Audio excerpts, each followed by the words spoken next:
YouTube, Pewsily here. We're in the first week ending now of the March 2013 format, so I've got a deck profile for the Dark World for you. Sort of one of the most requested things I tend to get on this channel. So we'll just sort of rush through it, and then afterwards I'll try and get you some more content for other cool things. So yeah, obviously we're going to have 3 Grapher, 3 Snow and 3 Brow. I mean, it's obvious by now. Shouldn't need any explaining whatsoever. These 9 are standard. Deviating slightly from the norm, 2 silver and a beige. Reason behind that will be made clear when you see my traps. These 2 are targets for viruses and obviously special summon, spam, etc, etc. I'll smash through the deck and then I'll explain everything in more detail. But 2 tour guide, because Dark World's actually pretty much the deck that the Sangan hit didn't affect the playability of tour guide whatsoever, so you've got that works nicely. 3 gates, because it's a good card, but I always seem to draw 2 and a drag down, and life hates me. 3 dealings. As I've always said, I don't see the reason in playing less than 3, unless Dark World was incredibly popular, but obviously it's not, it's basically good rogue. So you've got your 3 dealings. 3 dragged, because it's amazing, basically. That's not a lot to say. Combos even better with a lot of the other cards in the deck, such as the viruses and things like that. So, and if you're into playing Mind Crush, then obviously you've got your 3 dragged. Needs no explanation. The Allure of Darkness. This was actually sort of a last minute kind of thing I put in there. The reason I actually threw it in there was A, I'm running more monsters so I can afford to, and B, it cleans your hand for drag down. So if you've got like a beige and snow, for instance, in your hand, you can allure away the beige. Moving on, 3 Upstart Goblins. I've gone back to Upstart Goblin, for this build, because I want to hit a virus, I want to hit it first turn, and basically if you do that you win. The viruses at the moment are incredible. When I tested this deck on the weekend, every time I flipped a virus I won, so yeah, that helps obviously. 1 Day of Peace, recently gone to 1, and it's actually the card pretty much doing the rounds for the online community with Dark World at the moment on Dueling Grounds and Pojo and all the other places you can talk about it. You can obviously swing for damage and then play it. It's going to help you turbo turn 1 as well a little bit more.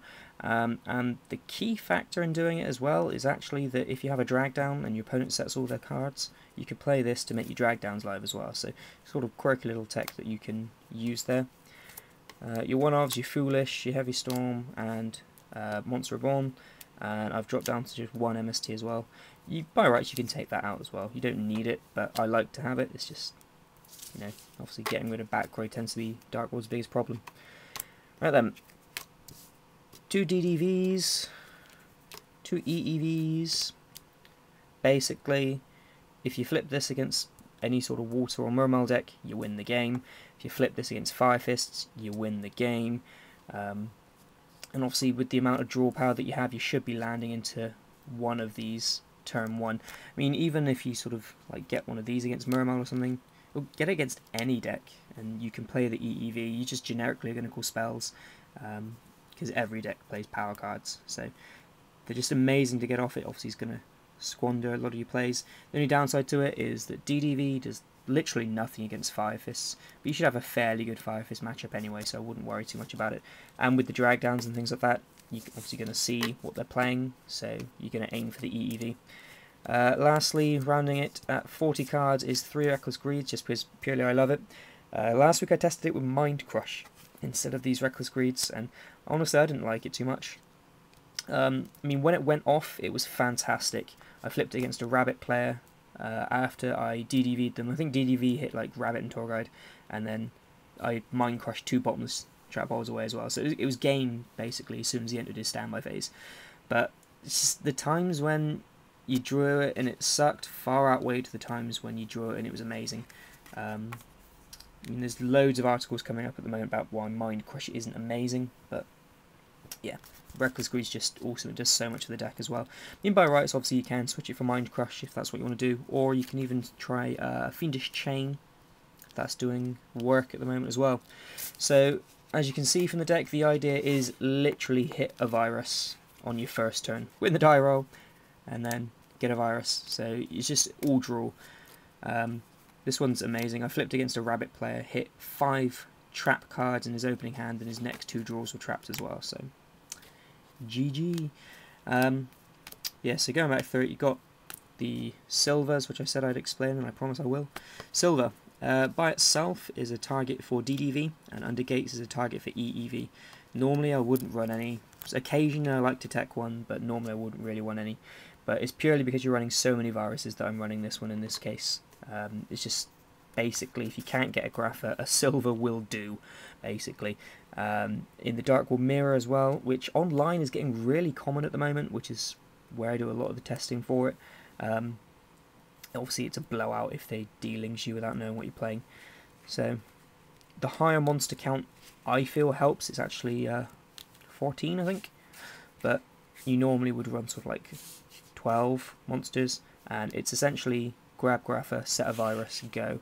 And you need to do that because you're running so little defense, which is where the 1 day of peace comes in as well. If you can get the 1 day, it's going to buy you a turn, which again, if you choose to play Fiendish Chains over the Recklesses, that will do similar sort of things. So obviously going to negate attacks and effects for you. So it's basically a virus turbo deck. It's all the draw power you can throw in. The Allure of Darkness is also a bit iffy, but because you have so much in there to wreck your opponent's hand in the form of card destruction, which does hurt your opponent's hand as well, unless they draw godly off of it. But you've got your drag downs, which are amazing cards, and being able to clean your hand in order to get the most out of a drag down helps.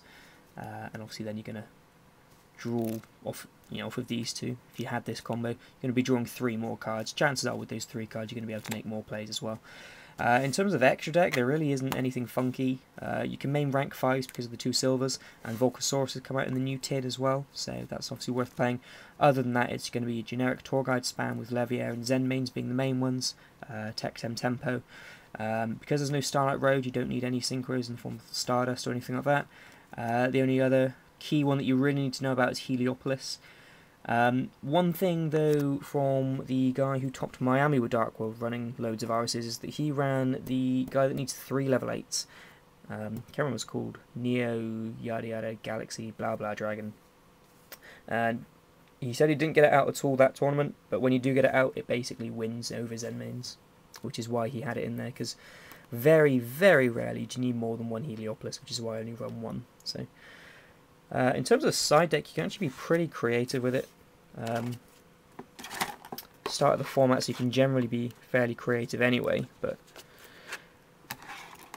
you've got, like, obviously your extra MSTs. 1 card would need to come out of this anyway, but you're going to have your extra MSTs. Bottomless Trap Hole is generically going to be good to go in. Soul Taker as well, because hitting Thunder King Ryo is going to be a pretty big one. Ryko, that's its name, Ryko, there we go, sorry. Ryko Mills Graphers, which is always nice. Hits Shattering Prisoning Mirror, hits Macro and D-Fissure, and generically any back row. Obviously the plus there of making the Shining and Chaos Dragons miss the timing. Return from the Different Dimensions, basically a blowout OTK card. You just go crazy with your gates and your Allure, and if your opponent has like D-Fissure or something, you can play into it with this, which I did, and it wins games when you then bounce everything for Graph and summon it again. Skill Drains are actually in the side this time, because it doesn't actually hit a huge amount. I mean, like Fire Fists can go anti-meta with Beast King Barbaros and things like that, and Mermails can side it, and Prophecy can side it. So really, the only thing is like maybe Gear or like the odd rogue decks. So it's in there for Rogue if you go against it. I sided the 3rd DDV just because it hurts Mermails so much. That's basically it. Rivalries, just because you can. I'd probably take them out though now that wind-ups aren't a thing. And then Dark Smog, put in work. Dark Smog's awesome. So you generically side that in against obviously anything graveyard based. Against 6 Samurai, in case they're going to cherry a beast, you can play this and still get your discards off. And just anything that's going to need to get wrecked basically, because Grapher popping on your opponent's turn is awesome. So there we are, that's what I've been running. Like I said, I tried it last week with the Mind Crush. This week is Reckless Greed, and it's working better for me. It just ups consistency enormously. So yeah, there we go.